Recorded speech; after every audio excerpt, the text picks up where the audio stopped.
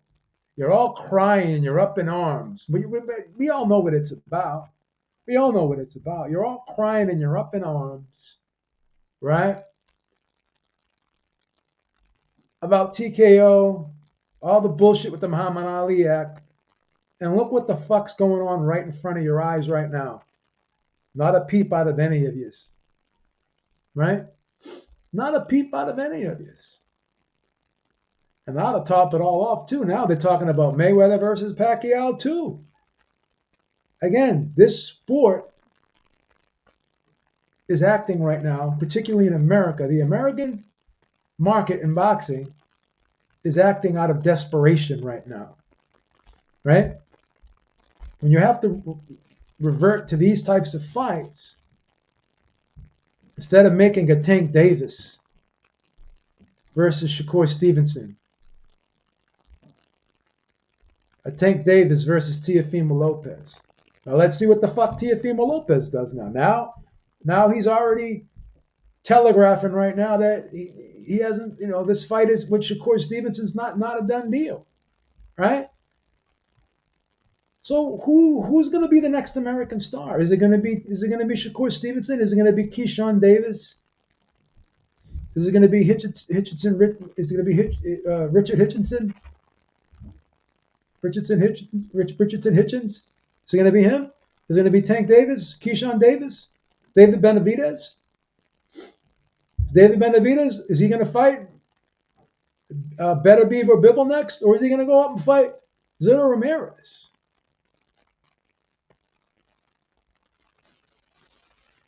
No, he's talking about going up and fighting Zero Ramirez. Is that it's an okay fight, but is that a better fight than him versus Bivol or Beterbiev? Which in my opinion would be way more tougher fights for him. So why not fight Bivol next? Why not fight Beterbiev next? And then you got Teofimo Lopez. Oh, I don't know if the fight's going to happen next. I don't know if the fight's done.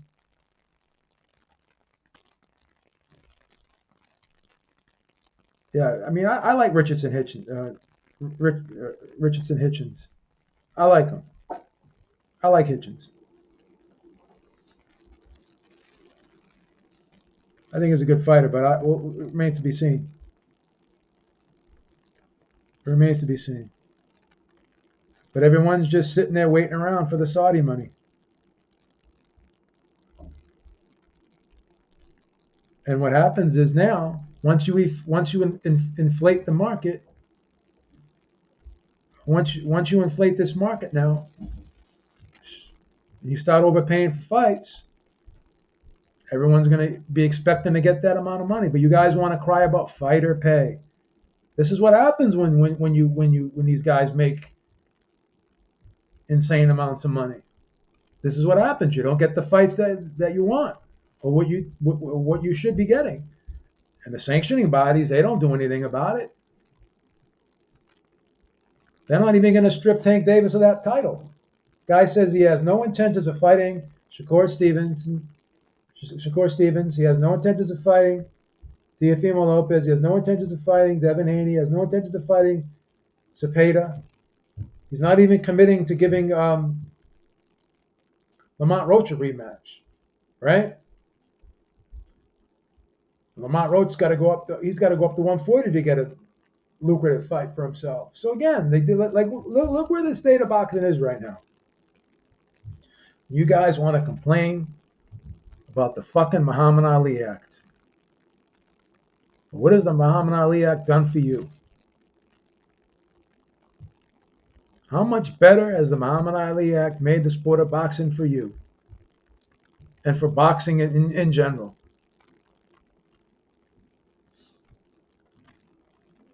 All up in arms about an act that is, each and every time it's been invoked, there's never been a federal district court judgment rendered.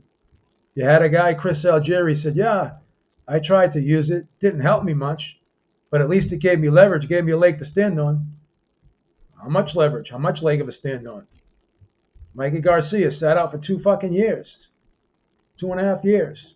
He invoked the Muhammad Ali Act, lost 2.5 years of his career. Oh, yeah, look how much money he made afterwards. Oh, he lost. How much more money would he have made on top of that money he made afterwards? He lost fucking 1, 2, 3, 4. He lost 5 fights.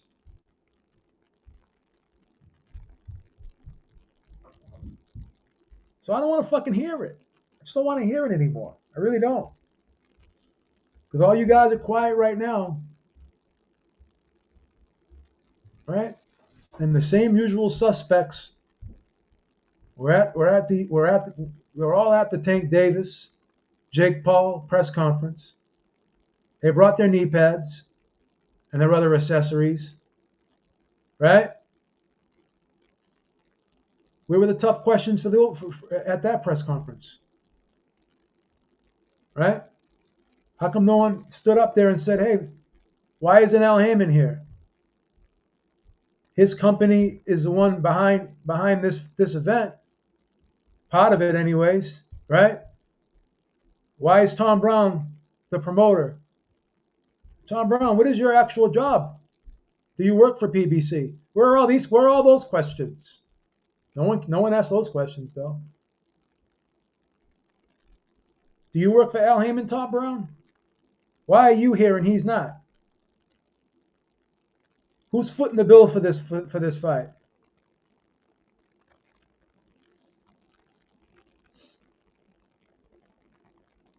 No one asked. No one cared. Because we all know what this is. Because these guys are on one side of the street, and it's not the right one either. They're on one side of the street, and it's not the right one either. All right? They're on the wrong side of the street too. They've been told for years they've been on the right side when they get their credentials and they get their one-on-ones with these people with their carefully crafted questions, every now and then looking for a clickbait headline, hot take that they could use, right? Oh, this guy said this about you. What are your thoughts on that? Right? Instead of holding their feet to the fire, right? Asking them tough questions, all you guys want to do is do the TMZ shit, right? You want to talk about the fucking Ali Act that has done nothing for anybody since its existence, which I don't hate the act. I just got to call it like I see it. It's a very weak piece of legislation. It's my opinion. I'll continue to say that. And anyone that is objective, they can't really say anything other than that. And if they do, they're just lying. Just fucking flat out lying. So this is where we're at. We already had a fight that nobody wanted, and we're more than likely going to get a worse fight that nobody wants. Because I don't see how Netflix is going to go along with this. And plus, I'm already hearing that the tickets aren't moving at all. There's only sold a third of the tickets. Fight's 2 weeks away. Now, usually they do have sales. Usually do jump the last week, but I don't know, man. If you've only sold a third of the tickets, I don't know. I'm not hearing a big buzz for this fight. Will it make a difference if Ryan Garcia steps in? Is that going to move the needle any better than Tank Davis did? And again, guys, Tank Davis is not Mike Tyson. He's not Canelo Alvarez. Right? Mike Tyson, even now, is still the most recognized boxer, most popular boxer on the planet. More people in the world know who Mike Tyson is than anyone. Right? Canelo Alvarez is pretty popular, but he's not Mike Tyson. He's not Mike Tyson. Floyd Mayweather is not Mike Tyson. Mike Tyson, he has more social media followers than Jake Paul does. So this was not going to be Jake Paul versus Mike Tyson in terms of attention. Wasn't going to get that same amount of attention. I don't even think it was going to get. I said this before. A lot of people questioned me, and I understand the questions. I don't even think this is going to get as much attention and as much viewership as Canelo Alvarez versus Terence Crawford, because again, Canelo Alvarez has a lot of fans. He's got a lot of fans. He's a good guy. He's a guy that people can get behind, right? He crossed over. Definitely crossed over. Tank Davis is not a likable guy. He turns off the fans. At least Floyd Mayweather, when he played the heel, he played it well. This guy doesn't want to talk, doesn't say anything, goes to these events like he doesn't care. The belts don't matter, nothing matters. How do you get behind someone like this? What do you have to look forward to? Like a lot of people paid to see Floyd Mayweather lose because he played that heel role well, right? He made people want to buy a ticket. This guy had that one event with Ryan Garcia, and you saw what happened after that. 200,000 pay-per-view buys, is that a good number? I mean, judging by what historically good numbers used to be, 500,000, 700,000, a million, right? I mean, Canelo Alvarez do 600,000 fighting a guy like Bivol. No disrespect to Bivol, but he's not even known in the United States. But he could still get 600 pay-per-view buys fighting a guy like Bivol, right? What does Tank Davis do without a Ryan Garcia, who's another guy who has a big social media following? Subtract Ryan Garcia from that equation. What does Tank Davis bring to the table? Yeah, you can fill up an arena in Atlanta. That's great. Full credit to you. But what else can you do? Can you were you gonna fill up this arena with Jake Paul? I don't know. I don't hate these fights. I mean, like I said, there's no barrier to entry. To each his own. This is WWE. Fine. If there's a market for it and people want to watch it, great. But these are desperation moves. They're trying to take these events to make up for the lack of Canelo Crawford type events that we're getting. So they're using these types of events as a substitute. They're trying to gaslight people into thinking that these are actual real fights.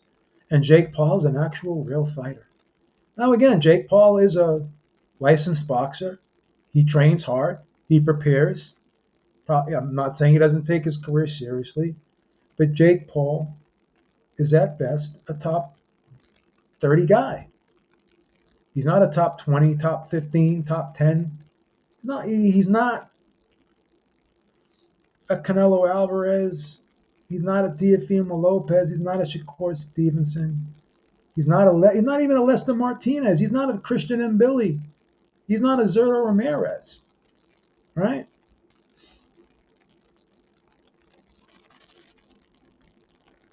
He's not. I would argue he's not even a Gabe Rosado. With all due respect to Gabe Rosado. Gabe Rosado fought for a title a couple times. He's been ranked before. But they want to gaslight you and try to tell you something is what it isn't. But the real ones know what the truth is. But not everyone does. Or some people do, but they pretend they don't. They want to be obtuse, right? And they're going to go to the press conferences, and nobody's going to ask the tough questions. They're only going to ask tough questions against someone who they perceive to be on that other side, that wrong side. But this is a sport that is tribal just like anything else. That's political just like anything else. All right? And people will find any reason to go out of their way to not like someone or something, no matter what, just because. There's going to be people in this world that are just going to dislike you, dislike what you like, dislike a group that you like, right? Just because. Just because. And once people have their heels dug in, sometimes there's no turning back. Tank Davis is what? How old is Tank Davis now? 30 something years old? Yeah, he's a millionaire. Great. Financially, done very well for himself. But so is Terrence Crawford. So is Canelo Alvarez. Right? So is Tyson Fury. So is Anthony Joshua. So is Dimitri Bivol. So is David Benavidez. The list goes on and on. And at least they can say, you know what? We fought some tough fights in our career. We've won championships. We didn't have things handed to us. We didn't have a belt that was a Reggie belt and we got elevated to a full champion. We actually won titles in our careers. So, look, I can't do what Tank Davis does. Not many people can. But you don't compare Tank Davis to me or you. So when you say, "Oh, well, what would you do if you were Tank Davis?" I'm not Tank Davis. I never will be Tank Davis. But I'll keep asking you the same question. What would Tank Davis do if he was me? How would he feel if he was me? Would he be happy if he had to pay for a fight? Like I have to pay for a fight, or I'm asked to pay for a fight. So turn the tables, reverse the roles. What would Tank Davis do if he was me? How would he feel if he was me? That's what you got to do. Ask that question. Got Ak and Barack. What would you do if you were Tank Davis? Oh, what would Tank Davis do if he was me?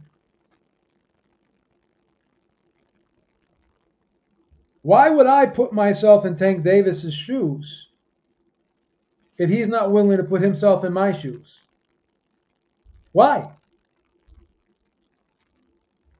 Openly tells people, I don't give a fuck what you think. Just fucking enjoy my fights no matter who I fight. Just be happy for me. I'm getting paid. I don't give a fuck about you. I just want you to care about me. Don't work that way, bro. Everything in life to some degree is transactional. People ain't gonna want to give you their time, money, and attention if you don't give a fuck about them and you're not prepared to give them what they feel that they want, value for their dollar. So next time someone asks you, what would you do if you were Tank Davis? You ask them, what would Tank Davis do if he was me? Let Tank Davis walk in my shoes. Oh, well, Tank Davis had nothing when he well, now he has something. What are you going to do now that you have something? You don't have nothing anymore. Game has changed now. Now you have something. What the fuck are you gonna do? You can't act like you don't got nothing anymore when you have something, right? Now you're getting paid the big dollars, right? And if you want to keep getting paid the big dollars, what do you have to offer the public for that to warrant the big dollars? Oh, we want the fighters to be protected. We don't want the fighters to get taken advantage of, bro. Nobody's getting taken advantage of but us. We're the ones that are getting played here. Oh, you don't have to watch the fights. Okay. Is that a good marketing strategy? Yeah, we just won't watch the fights. That's fine. We just won't watch the fights. You know? We just won't watch the fights. That's good for the sport of boxing, right? Everything you guys say, everything you guys do, and your whole attitude. Lou DiBella once said to me, right? He goes, boxing did it to itself. Everyone likes to complain and they want to point fingers at, oh, this is why this happened. This is why that happened. No, boxing did it to itself, and it continues to do it to itself. All right? Yeah, it'll be around for a while. But will it ever reach its full potential? Will it ever go back to the glory days before? What's up, Fight Doctor? What's going on? Everything all set over there? What's going on, brother? How you feeling, man? Oh, I'm good, man. I'm doing good. Excellent. So, what do you think of all this madness? Right? You got one fight potentially going to be canceled, and then it was already a fight that no one really wanted, and now you're going to get another fight that no one wants, probably wants even less than the one that we were getting before. What are your thoughts on all this? Are we in the bizarro world or what? Well, to answer your question, yes and no. Um, so Larry Merchant used to call the sport of boxing the theater of the unexpected. Uh, it's always been a circus. Boxing has. I think that's part of the business model. Even going back to the early 20th century. You know, when you look at like the world surrounding Jack Johnson and just fighters from that era, it's just a circus. So when you're at a circus, then don't be so. My question is, why are we surprised at the clown show when we know, or we should know, we're at the circus? You're 100% correct. But I'm going to ask you another question. Boxing was always a circus, but the cream of the crop always rose to the top and it was at the forefront, and the circus was kind of like in the background. Now, because boxing is in such dire straits, and these are all desperation moves, in my opinion. Now the circus is being put in the front, and the meaty stuff is now being put to the back. Am I wrong? No, you're not wrong. So I think part of the problem is there's a new culture prevalent in boxing in 2025. Um, and again, it relates to the whole circus, mantra. You look at Jake Paul, right? The YouTube phenom. So boxing, the business of boxing is first business. And so I understand that, you know. And this is where I kind of get why we are where we are. Because again, as a fighter, you have, only so many fights. So a good businessman would think, if I have only so many fights, then I want to maximize my earning potential. I want to maximize my return on investment, which every time you train and get into the ring, that's an investment. So every time I make an investment, I want maximum return. So here you have Tank Davis and Jake Paul. the clowns, and I'm not sure which one is, you know, the leading three ring clown because they're both clowns, right? But Jake Paul has his circus and his clown show. So does Tank Davis. Tank So Davis basically, hasn't. So Tank Davis hasn't fought anyone. I'm going to wrap this up quickly, right? Tank sure. Davis hasn't fought anyone. He's made mint by avoiding the best and essentially just, being a clown. Same for Jake Paul.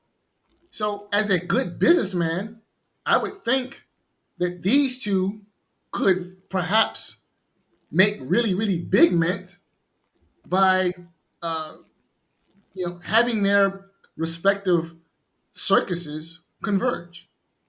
So, as a fighter, I get it. You have, especially when you consider what has happened to fighters in the past, where we've seen like the bad contracts and then fighters who retire broke and without their facilities. Okay, boxing is literally. Let's look at the greatest ever, Sugar Ray Robinson.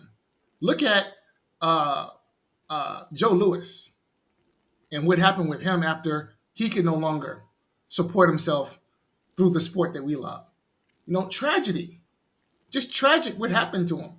So having this information, being a fighter in 2025 at the top of the sport, understanding what could potentially happen if I don't play my cards right, I get it. But what has happened is because of this new realization in the sport of boxing, I'm not sure that it's new, but it's certainly being acted upon, is that you don't have the old school mentality that was prevalent in Jack Johnson's era, in Joe Louis's era, you know, where the best fought the best. And So you had fighters who actually would look to sharpen their skill set by fighting the best. so just like anything else, when you try to right a wrong and you try to correct an issue, sometimes in life, and a lot of times in life, more often than not, what happens is an overcorrection is made. So you're 100% correct in everything you said, and things needed to be leveled up a little bit, and things needed to change, and things need to be corrected. But sometimes when you go from here and you try to bring it here, if you go all the way too far to that one side, all the way over, that's what's called an overcorrection.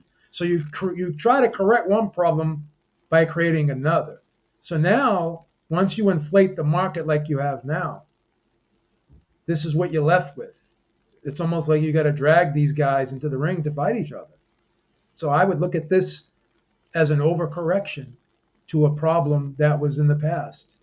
And now we have another problem where tried to make everything right, but now you've created a situation where the market's inflated right now, in my opinion. I agree wholeheartedly. The You know? pendulum was way over represented in one direction. Now it's way over represented in the opposite direction. Yeah, So the yeah, sport is still broken. It's just broken in a different manner, but correct, broken nonetheless. So I agree. correct, correct. All right, Hamid, did you want to jump in with anything? Hamid? Oh, he's on there, but I don't know if he can. I think I can hear him or anything. So, do you think that this fight gets called off with Tank Davis? Because I've mentioned this before. You got Netflix; they're a publicly traded company. Jake Paul's got an image. Netflix obviously got an image as well.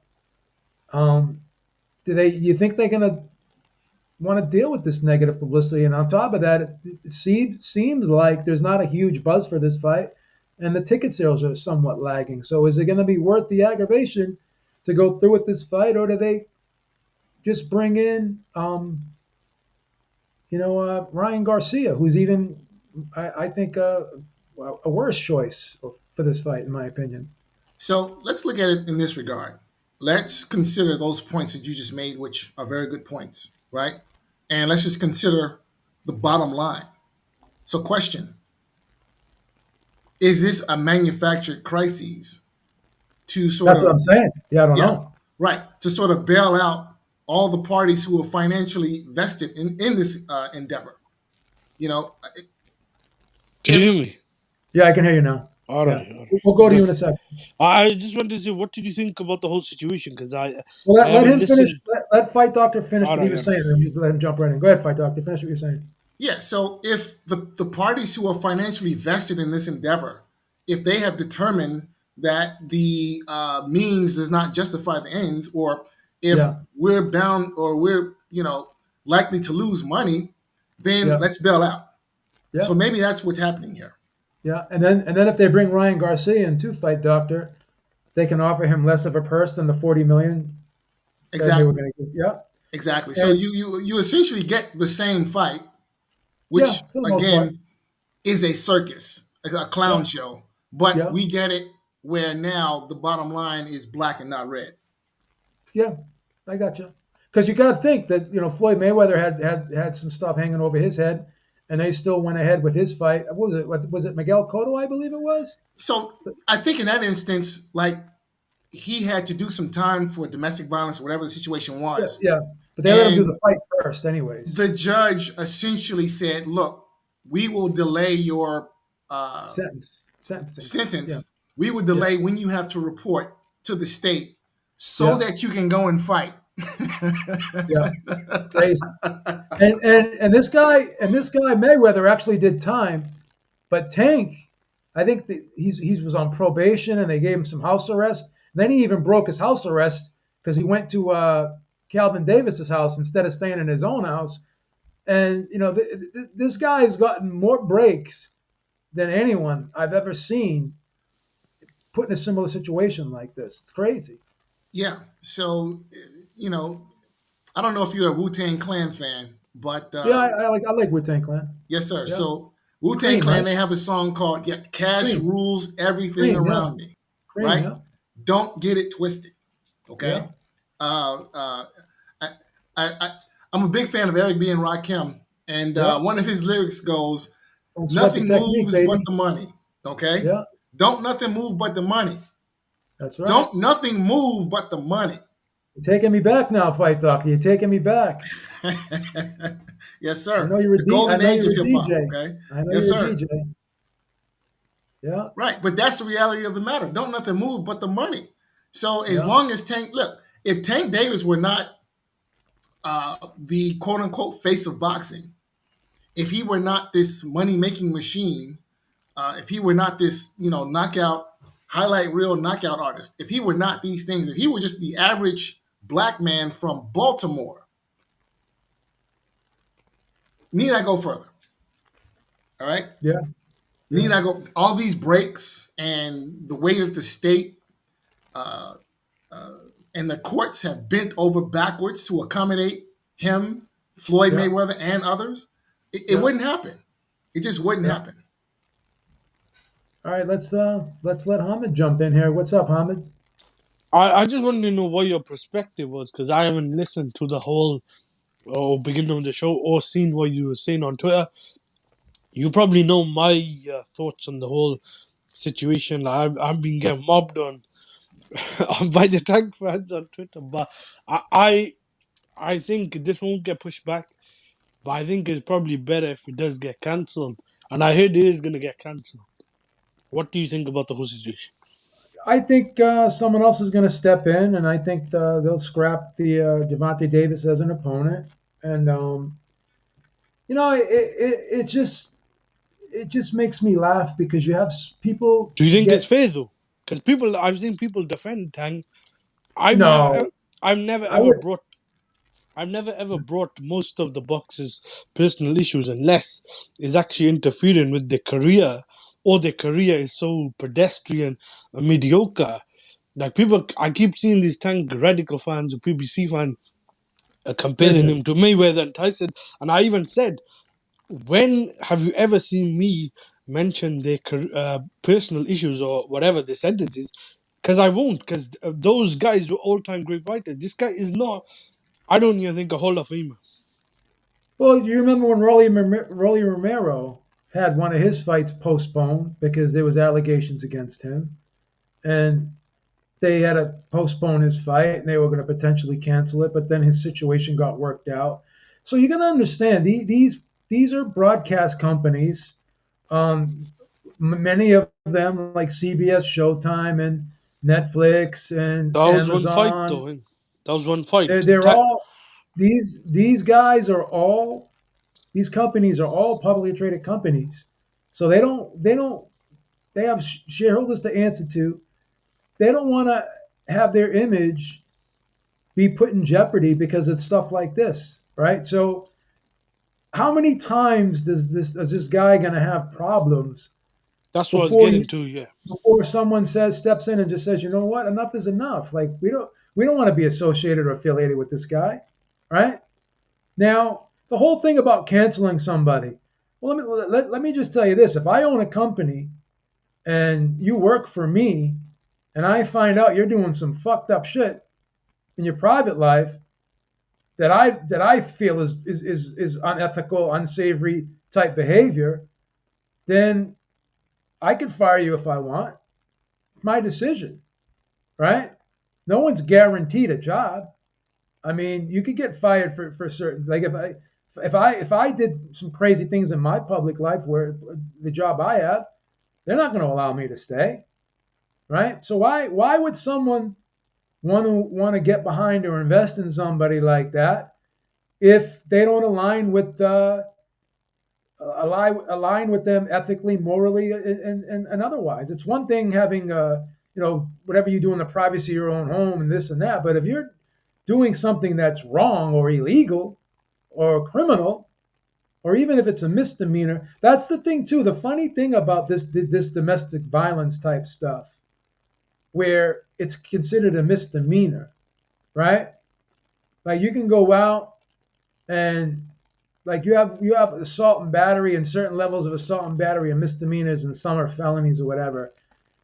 It's crazy when you see like a guy like Ray Rice who knocked out his wife, one shot, knocked her out in an elevator, and he got probation for that. You know, he got probation for that, and that was a can I misdemeanor. say something? So go ahead. People keep. No, I've done a little bit of like research or whatever I was taught because I did a security course, like, Yeah, and people keep talking about the civil and criminal, but if the law is the same in both countries, and what my basic understanding is, you can, like you're saying, you can get time for even civil, because that's what people are saying is a civil case, but he could still get arrested, in it, like because it uh, depends if the judge, if the state DA wants to file charges against him, they can. You because know what I mean? he's got a history of this. He's done this 7 or 8 times. It says on the thing. He has done time, I think, on probation, and he was on house arrest. And apparently, he's done this twice in a month. This was reported last month, and I think he Yeah, happened again this month. And then a couple of days ago, there was a report that the ticket sales were quite low, and then this yeah. come out. So I'm not sure why Netflix would go ahead with this. I heard is pretty much not happening, and I really didn't want to see it. You could argue the Ryan Garcia fight What is would you not real. do? What would you do if you were Netflix? And I'm going to ask Fight Doctor what would he would do if he was I Netflix? would probably pursue a fight between AJ and I don't know if Jake Paul would accept it. Jake Paul. No, The he reason wouldn't I accept. He wouldn't accept. No, I'm saying Jake Paul. I don't know Jake Paul, for Jake Paul to go in against a ranked heavyweight like a top 15, you could say top 10. I don't know if He won't I do would it. classify, but I'm saying going from Chavez Jr., who's like a cruiserweight. That's Yeah, like Jake Paul to me has always been a guy who's a bit of a gimmick, and he's kind of cherry picked most of his opponents. I think apart from Tommy Fury, who lost to. But I'm saying the date they're saying is December. Him and Ryan Garcia. To me, that's another fight. That's kind of a car crash as well. yeah. If you could get him against a guy that a lot of people would root for to beat, thing, and who doesn't have these problems, who's not gonna, get into like a messed up situation. Because Ryan Garcia has also had a lot of problems outside the Yeah, ring, or he's yeah, jeopardized fights, failed drug tests, whatever. sure. I would do that, but I don't know what Netflix are really into because I think a fight between Ryan and Jake Paul in America that could do very good business, just like this fight would have. I don't know. AJ's never fought in America apart from that fight with Andy Ruiz where he got embarrassed and hasn't come back. Sure, He's not really a draw in America. sure. What would you do, fight doctor? Would you, if you were Netflix, would you scrap this Gervonta Davis fight and just put someone else in there? I can best answer that question by saying this. Quite simply, if it don't make dollars, it don't make sense. Gotcha, gotcha. And The that only way you would basically, probably, yeah. So the only way you'd probably go through with this is if the ticket sales were booming and there was a lot of buzz behind it, which there isn't right now. So yeah. So if your business model includes losing money at the end of the day, you won't be in business long. So sure, if it's a bad investment, I'm looking to bail. yeah, yeah. Well, the interesting thing is, if it's Ryan Garcia, you got a guy who's 5'10", right? He's about 5'10", Ryan Garcia. He's pretty tall. So he's 5 inches taller than Tank. He probably walks around, I would guess, maybe 165, Yeah, 170 yeah, ish. he's about a middleweight. Yeah, Yeah, he so walks so around the middle. Yeah, so it would be closer in size, and Ryan would probably be, the bigger Ryan is, probably the better he would be. But for whatever reason, he didn't look good against Raleigh. But yeah, it would be interesting. Would you think the Ryan fight would be a better fight than Jake Paul versus Tank? No. No, Yeah. So yeah. Tank's just a better fighter than Ryan all around, regardless, right? So I think that there are two things. One is we've never seen Tank really like give up. I mean, the Lamont Roach fight, we saw him get beat, but we didn't see him get beat down, or we didn't see him quit. Yeah, he still wanted to go on. Right. Whereas we've seen Ryan Garcia quit twice. Right. Yeah, So honestly, I think perhaps the first time Garcia gets hit by something reasonably hard from Jake Paul, that would end the fight. yeah. He may, if he got hurt enough, he may decide not to continue. But I guess they're going to be fighting with the Tank situation. They were going to be fighting with 12-ounce gloves. Now I don't know if they would do that for Ryan, if they would change it to 10. I don't know, but and I think they were saying it would be 2-minute rounds instead of three.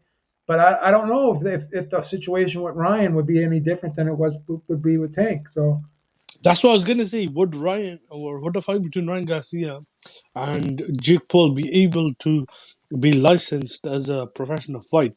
Jake Paul is like what is he, a cruiserweight, and cruiserweight, yeah, Ryan Garcia is really, I'd say, a light middleweight because he's kind of boiling down to even welterweight. If you yeah, want to stretch it, maybe you can fight a middleweight. That's still from middleweight to what is it, cruiserweight, superman. yeah, That's like a 3-4 weight jump. yeah, And I think it's hard to even say he's actually a middleweight because that's sure, like two divisions from where he's actually fighting. that's So right. from going from 154 to cruiserweight, I don't know how you could maybe get away with it depending on if it's some sort of catch weight. I don't know if Jake Paul would agree to like 180 something or 190. Maybe they could do some sort of sanctioning for that fight, but him Yeah, and Gervonta Davis was good to me. Was gonna be like in terms of size a mismatch. I wouldn't. I would say that would probably be better because Tank is a better fighter, obviously, than Ryan Garcia. He's also like a world champion, whatever active champion. So even if it was an exhibition, it's just the fact that it would have been a bit of like a freak show. Um, I don't know about AG. I don't think that fight would sell. I don't. Maybe it does if you could do that in the UK, but that's obviously not going to be in the UK. That's a fight that they've already got locked in. In was it? Where's that fight was going to take? Was it Atlanta or somewhere? So they had to I move it, I think, to Florida, didn't they? or Florida. I think Netflix got to be a bit careful with this whole thing because they are kind of throwing money at some of these big fights. But if you're going to start doing these freak shows or a 50-year-old, a 48-year-old Mayweather with a 47 or 6-year-old Pacquiao, it could go all wrong in one night. And you don't want to lose all that money or whatever, lose a big profit, and put on a bad show as well or event. Yeah, yeah. Do you think that even Gervonta Davis himself was probably having second thoughts, and that's why, like, he was getting stressed out and his head was in the wrong place, and maybe About Jake sometimes, Paul, I think for Gervonta Davis, he's just not a good person outside the ring. I yeah, also think he's been maneuvered in a very calculated way, which I don't like. I don't like a lot of his fads or majority, but I do yeah, think for him it was free money.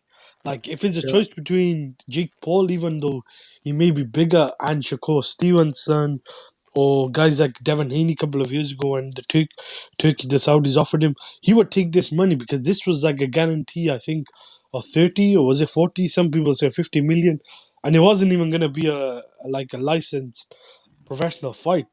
yeah.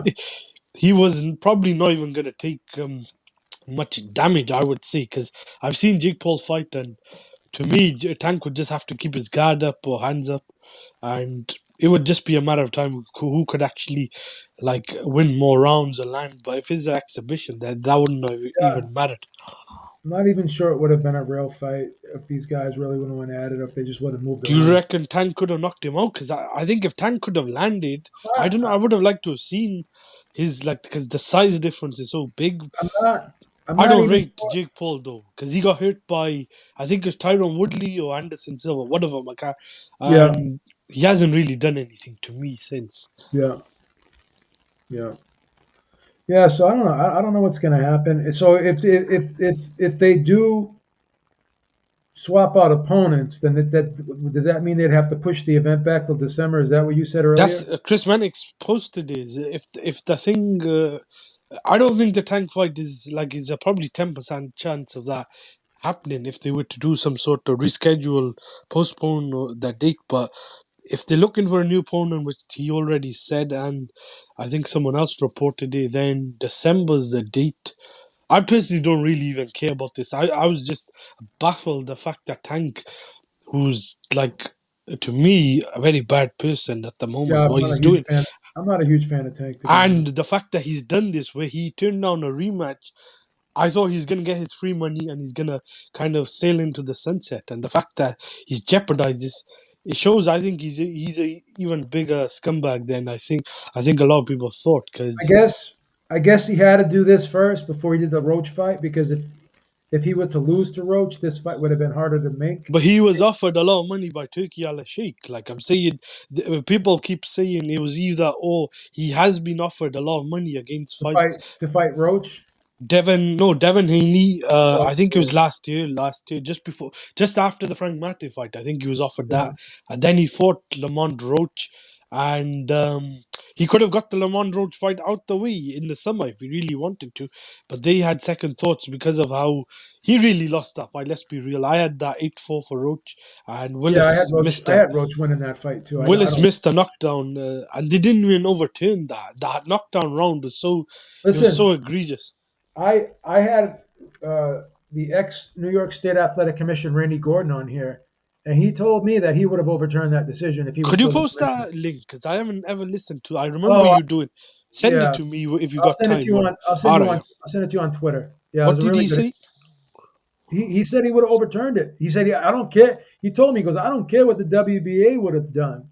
He goes, I would have turned that decision over, and I would have made Roach the winner of that fight. Because if the referee already admitted that he missed the call, right, and the mistake was already made, he's lucky he wasn't disqualified. Do you think Because that was worse than? Sorry to cut you off. Do you think that was worse than what Top Rank did, or was it the California Athletic Commission with the Emmanuel Navarrete fight with? Was it Charlie Suarez or whatever his name was? oh Because yeah, that yeah, yeah. I No, I was think that watching was that live. worse. Yeah, I think that was worse than that, to be honest with you. the Roach one was worse. You reckon? I think so. I mean, All right. the other one. No, Go I ahead. think honestly, I think Roach got robbed, and I don't Yeah, I think think there's any Roach other got way you robbed can too. look at it. That was just daylight That Brinks was job daylight robbery. robbery, right? Yeah, yep. Roach won that fight. If they score that round, was it 10-8 to Roach? How does that affect the scorecard? Does that go to is it a split decision to Roach or It it's it would be a Majority or So wait, split? what was it? It was scored a draw, right? Yeah, yeah, yeah. So So if you let's take that round and you make it 10-8, yeah. Or then two judges had it for a draw, and one had it. Two judges had a draw. One had it for Tank. So I think Tank would have lost it. That yeah, Tank would so have then lost, that would have been a split decision for Roach. or would have been split decision. Yeah, Tank would have won by he would have won by split decision. I mean, the fact that one judge had Gervonta up in the fight is beyond How ridiculous. many rounds did he give Tank? Was it 7 or 8? Yeah, I don't see that. The most I could give Tank was 5 if I Yeah, wanted to let stretch me it. pull up the fight. And let me see the scorecards and stuff. And yeah, that's crazy. I I need to bet, rewatch that fight because when I was watching it live, I wasn't planning to watch it. I just watched it on the stream, and I thought Roach won 8 rounds. I thought he could have won maybe so 9. two judges had the fight even. So if you subtract 1 point from Tank, and let me see what was that round that he what was the round that he knocked him down in? Round 9, I think. Okay, so two judges scored that round for Tank, and one judge scored it for Lamont Roach. So if that round was scored 10-8, right? You'd add a point, so it'd be 115 and 113 on two cards, and then one guy would have it a draw. Yeah, one guy would have it a draw. So it would be a Majority decision. majority decision for Yeah, Roach. Yeah, yeah, robbery. it was a There's lot. just no other way to look at it. That was robbery. If Tank doesn't get this fight, I think he doesn't end up fighting. What's his name? Jake Paul. I think if he doesn't retire, the only fight that could give him money, apart from rescheduling this, which Netflix may not do if the whole court case or whatever goes ahead and is bad, is maybe only Shakur Stevenson if that's a fight he would accept. I think on a Riyadh season event because I can't think of anyone else who would pay him anywhere close to that sort of money. Because a Roach rematch is on PBC. I don't think PBC will put up that much money, and that first fight What do wasn't you big. think? What do you think? This is probably the stupidest question I could ask, but what do you think is going through his head right now when he realizes like if he loses this payday, because they're saying it was reported that Jake was going to get 50 million and he was going to get 40 million. If he loses this payday, right? What the fuck do you think he's going to do with himself? How do you think he's feeling? Like he's already got a few screws loose as it is. What would this him losing this payday, would this push him over the edge in your opinion? I don't think he's a smart guy. I'll just keep it brief, and I think he's not surrounded by great people as well. I think they're just as bad as him, but he will probably end up just fighting a bit longer. But then he's gonna have to take a risk. No, but would he spiral out of control even more? Like, because if you looked at him at these press conferences, he already looked like he was disinterested. There was something wrong with I him. didn't watch the full press Yeah. conference, but if he What do you was, think, then by yeah, doctor? Like, probably yeah. do you think like he's just gonna spiral into the abyss after this if this $40 million payday gets pulled out from underneath him? We're talking about Tank Davis. Yeah. What's he gonna do? So honestly, I think he's probably headed down the Mike Tyson route. I mean, so no, he's not a smart guy, right? He's entertaining to watch, but I agree with Hamed. He's more than likely surrounded by a bunch of leeches who are only looking to get what they can get and are not interested in what's in his best interest or in the best interest of Tank Davis. Uh, so yeah, I don't think. Yeah, I don't think that this guy. I don't think it's going to end well for Tank Davis. Let me put Me, it to you me that way. neither. That's what I'm He's saying. I probably. think this could push him over the edge, right? I mean, honestly, I think he's probably like right now, like one foot on a banana peel, and the other foot is already, over the edge. Uh, he'll probably get another payday or two, but I just don't see this guy having a long shelf life, and I think when it's all said and done, it will end up a tragedy. Okay. Well, I think he could end up going to prison though. So I don't know. It doesn't matter where his head is. If it does actually go to that, like He needs jail time, bro. that's what I'm saying. So his boxing career will be the last of his priorities or things on his mind. He's got bigger issues to worry. The thing I don't understand is how so many people are still defending this guy. Oh, but Uh, what are you gonna do with these people, man? no, Like but this, what I don't understand is there's how a are lot of they? idiots on there How on can Twitter. they go to the level of this stupidity? Like I seriously don't know if boxing fans are the lowest. Like there's other sports fans. I just don't see any of them as bad as boxing fans. And the People, problem is that the guy has had this for 10 years, and he's already pulled out of a rematch, and he got a gift in that fight. So a lot of the yeah. things his detractors or people who don't like him are saying are true.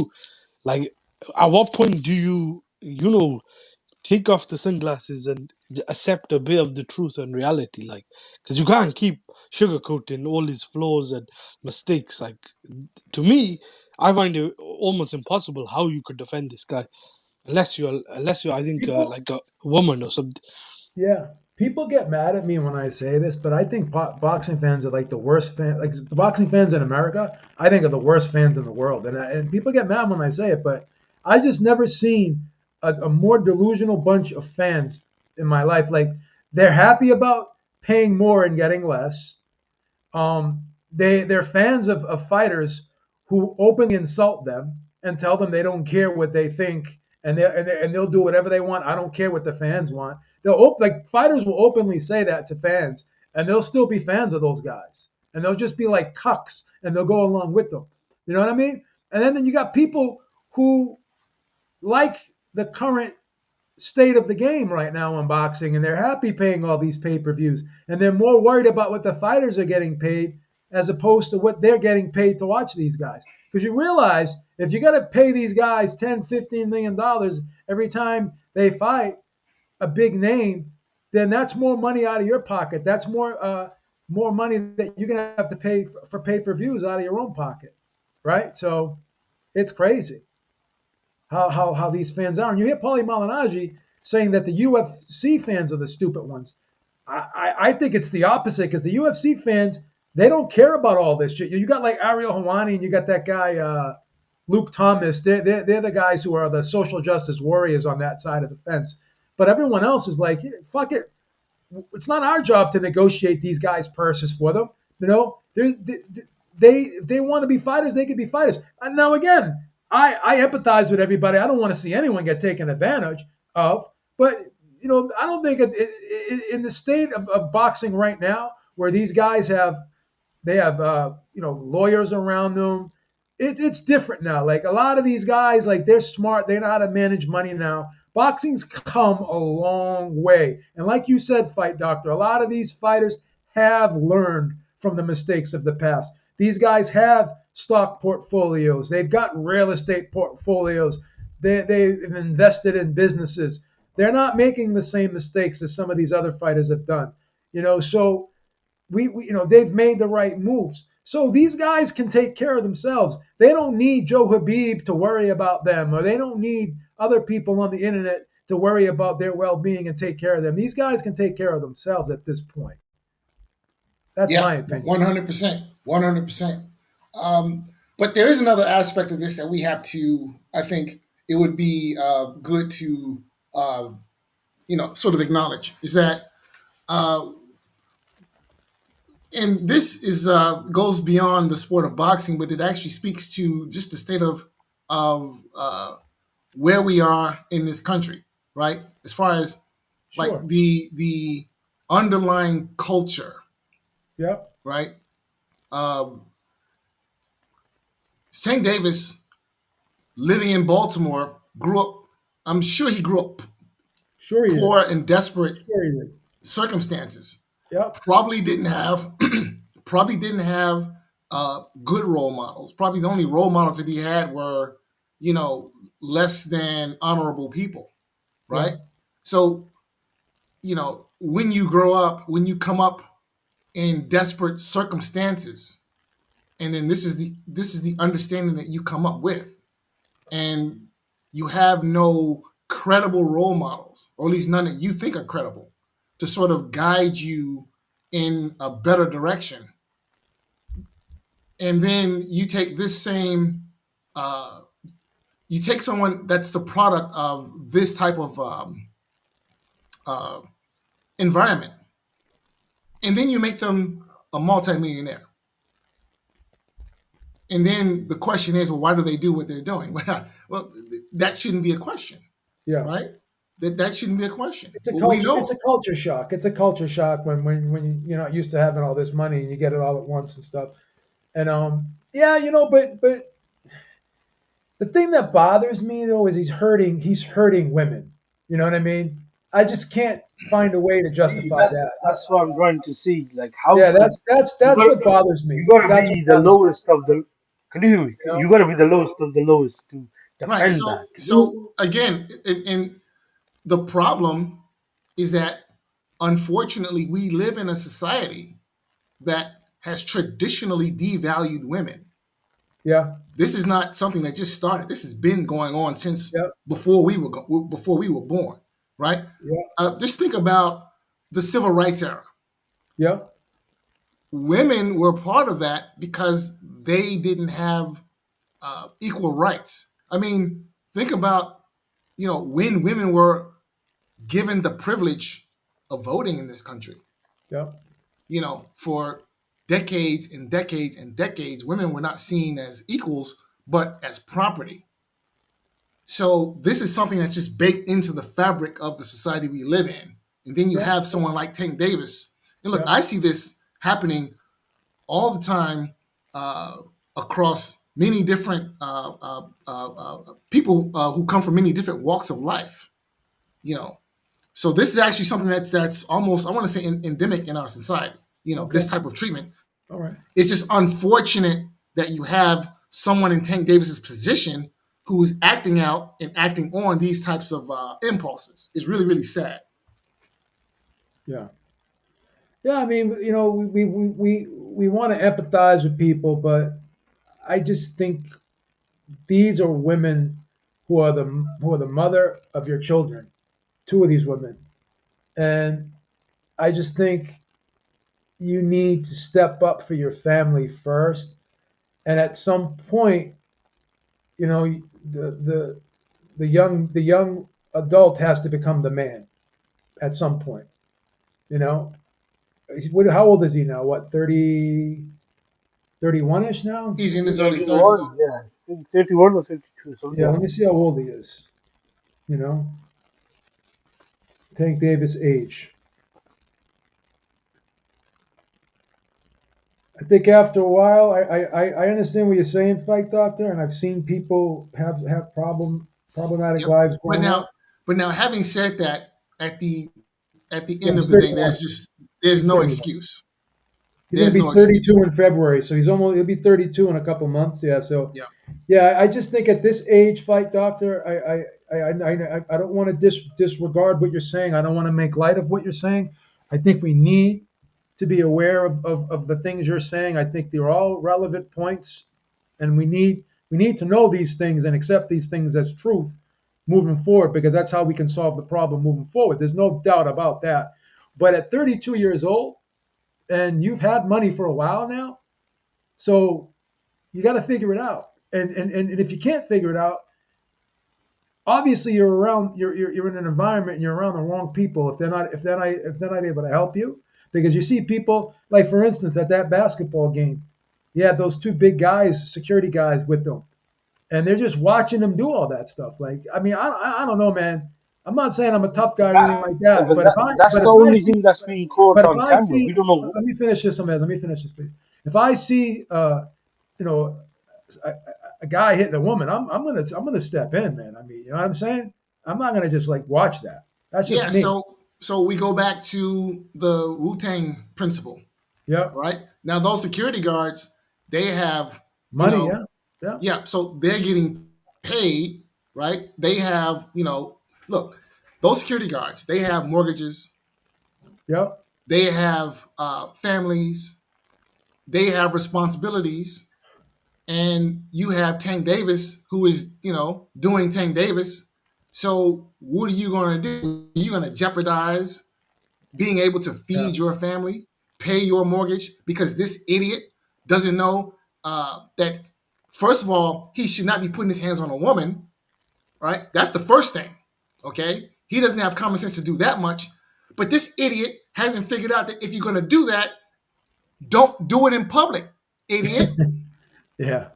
okay? I mean, it's stupid. It, Being who you are and understand, you should understand that the microscope is on you. Look, you have a $40 million payday, okay, and you're gonna go and pull a stunt in public to jeopardize your $40 million payday. Yeah. In my mind, that makes Tank Davis next level stupid. Yeah. Next level stupid, idiot. So the security guy, he's acting in his best interest. It's Tank Davis who is Yeah. not acting in his best interest. Yeah.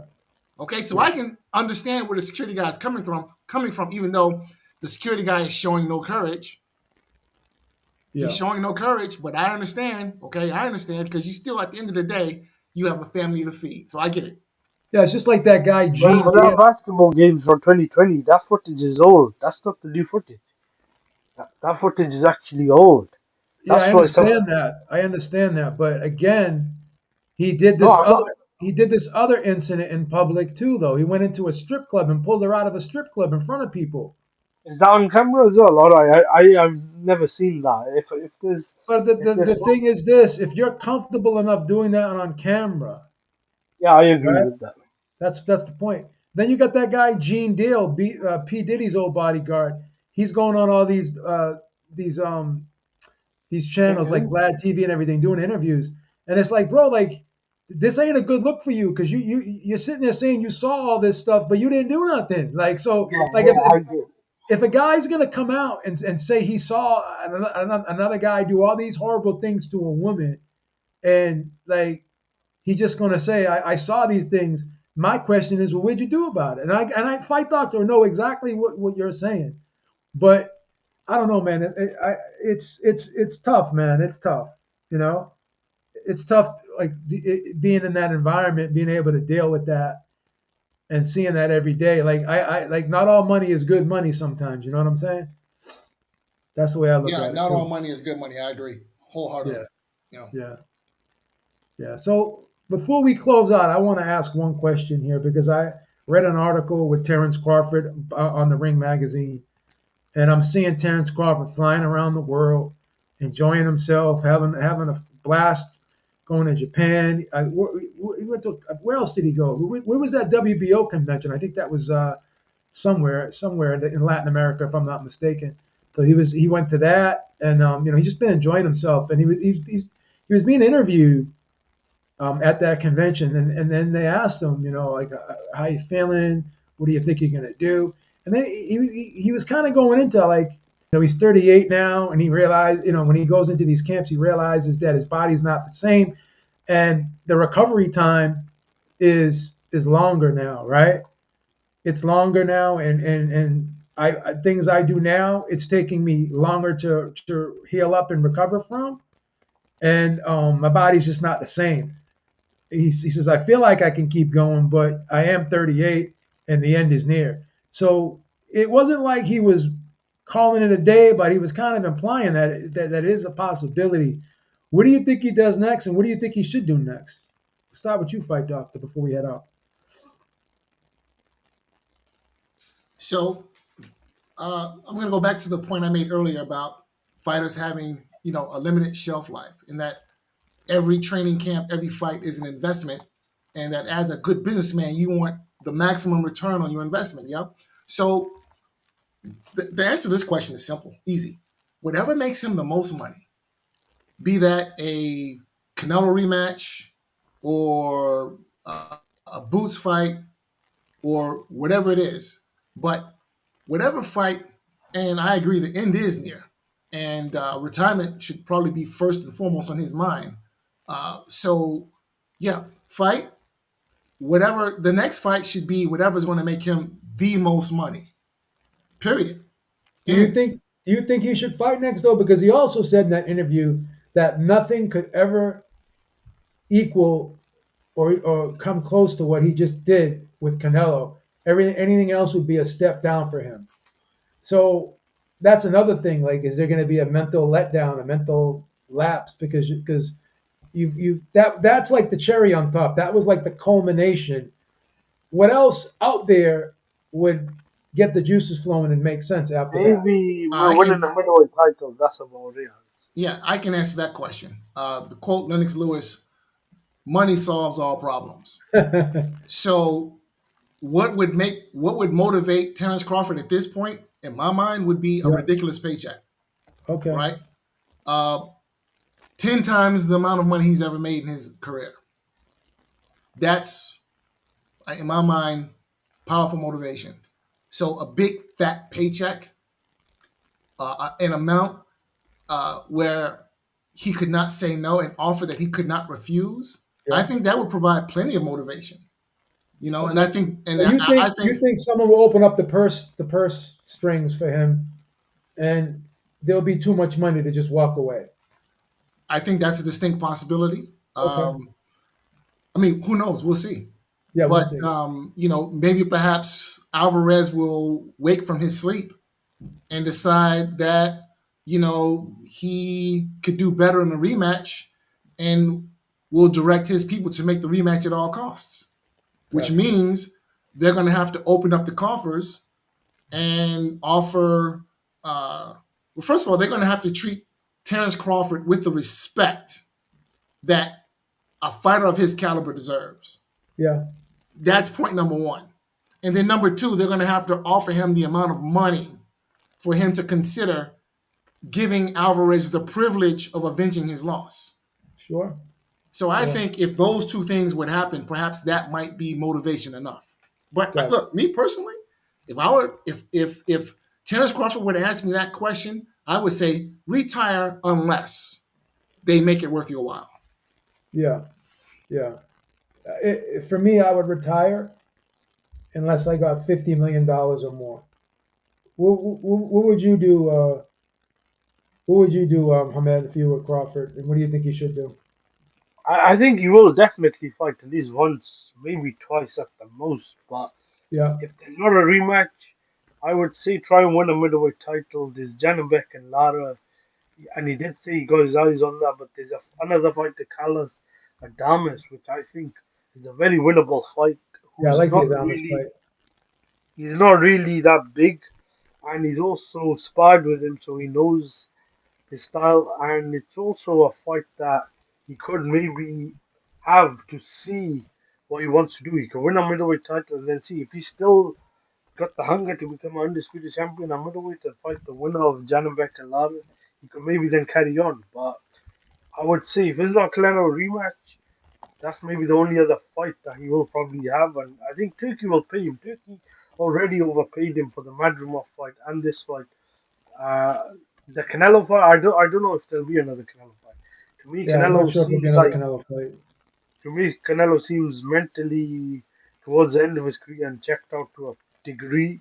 Where Canelo will probably end up going on some sort of UK tour, but Canelo's only got two, I believe, more fights left with Turkey. Yeah. He's got two more fights in his So contract. he could end up fighting someone like Hamza Shiraz Yeah. He'll probably fight or Shiraz next. He could or be the champion. Eubank He could be Conor champion Ben again in will. his next fight.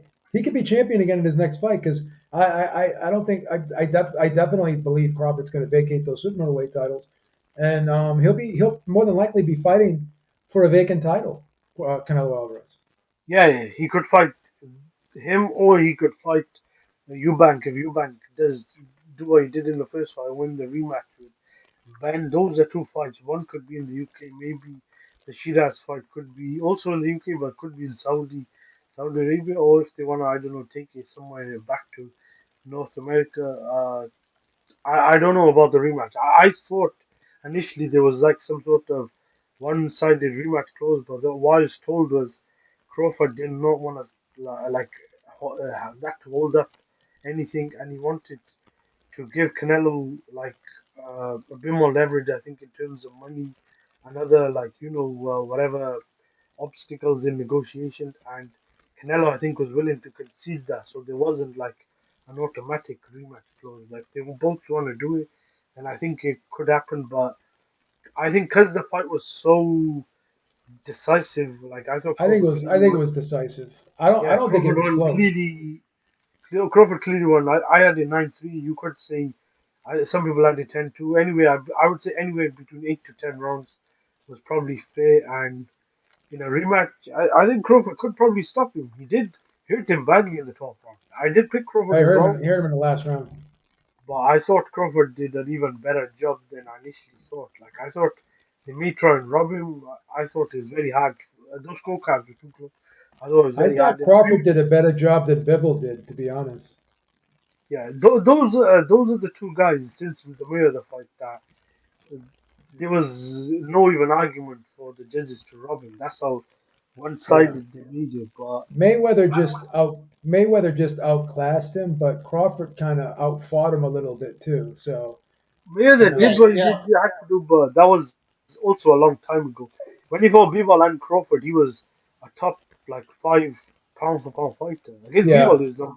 yeah. Alvarez was definitely not happy with the body work Crawford was doing, in my opinion. yeah, the body work paid off. All right, guys, I'm gonna watch this UK card, but thanks for stopping in, man. Great discussion, and we'll see you probably tomorrow, 6 p.m. Ah, Eastern time at the Ringside Reporter podcast. Make sure you check us out, man. Be good. peace. All right, Have a good one, man. all right. Peace.